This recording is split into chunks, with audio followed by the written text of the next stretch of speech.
Assalamualaikum warahmatullahi wabarakatuh. Puhaba syiralu no malum. Yang tanya kata melumpuk lomba videonya. Jadi got saja yang ingin kita bahaskan dalam videonya yang tengah berat mecuhu viral, yang pakai video loan, yang jawab pertanyaan loan dalam video, bahkan Nino najak pegot cagok yang buat video untuk minta viral buat masyarakat Aceh. Menansi kepada Tengku katanya yang nanggeh Imam Al-Bukhari, salah sidro anak murid Dayah Mudi Mesra. Jadi Tengku nyo videonya ditujukan ke drone. Yang bahawa drone letakkan edit foto loan dan edit video loan. Jadi Tengku drone wate loan dengar video drone nya loan yo jak tobat. Ne pegah loan toke sabe, ne pegah loan urung pip sabe berangkapu je ne pegah.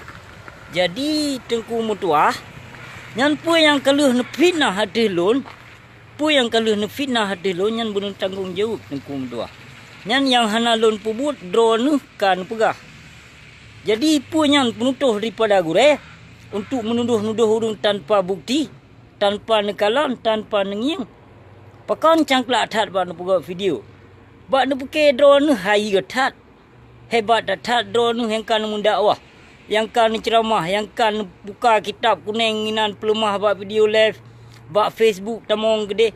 Benarនឹងsadari becut, benarនឹងsadari becut hai Tengku, hai Imam Al-Bukhari. Baik sok-sok suci katanya umat Islam dan baik jak you pingat lon you jak tobat lon. You tobat ile gure ke. Gure ke ile kayu tobat dan menyodor ke salah siro anu murid Dayah Mudi Mesra hai Imam Al-Bukhari, tolong jak pesampo siat. Berdengon karena Allah jak temenyong. Baik pura-pura hana tu dilon, menyo hana getu dilon hana betebit bak media.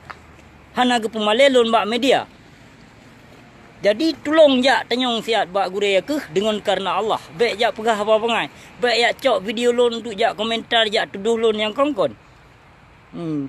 Baik galak-galak dro ke hai agam pengai hai. Ban berasa kah kamu kawin kon hana grupu. Loan siat loan ni play loan yo lacak kah siat tegai. Hana trip. Yang buka tepu lam Dayah Mudi Mesranya na pasukan loan, na urung bila loan. Bahkan loan tepu rahasia Bang Mudi Mesranya. Buka depu becut, cuma kalau lu lafazkan. Baik galak tat bila-bila ulama munafik. Yang Bang Mudi yang urung kenong tumurka ngon Abon Aziz ya. Buka depu apa? Gepu harum le Abon Aziz. Masa almarhum Mazid Abon Aziz gepu harum dayahnya apabila dayahnya nepedong rumah sekolah. Gepu harum. Tapi pakai ni rumah sekolah kajit ke bahkan terkenal dengan kuliah ka di sinan rumah sekolahnya. Kutuk drone yang tumurka drone ngon Abon Aziz. Yang kepegah bak gure ke hai Imam Al-Bukhari, Abu Mudi Mesra tumurka ngon Abon Aziz. Letat yang pula lon sampaikan bak urung drone.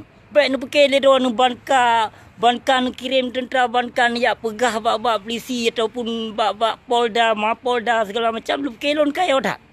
Nyo. Bak malaikat bak malaikat tahu je kayak abah. Bak Tuhan Pancasila hai bajing hai kayak abah gede. Alah binatang palih gila. Jak ba siap bak Jokowi bak nek Jokowi je kayak abah berita lun. Golong pernah gemetar tubuhnya. Lillahi ta'ala purte binatang munafik. Purte Islam munafik. Imam pejuang NKRI harga mati untuk minta simpati, untuk minta proposal bak pemerintah Jawa hai binatang. Saya buduk gila. Kalon berjaya. Nyon pelemah siap videonya bak Tengku bak si Imam Al-Bukhari dan pesampo siap bak Bang Mudi Mesra laknat tilah yang kalah ke bawah fitnah hati lul. Terima kasih beri tetap. Assalamualaikum warahmatullahi wabarakatuh.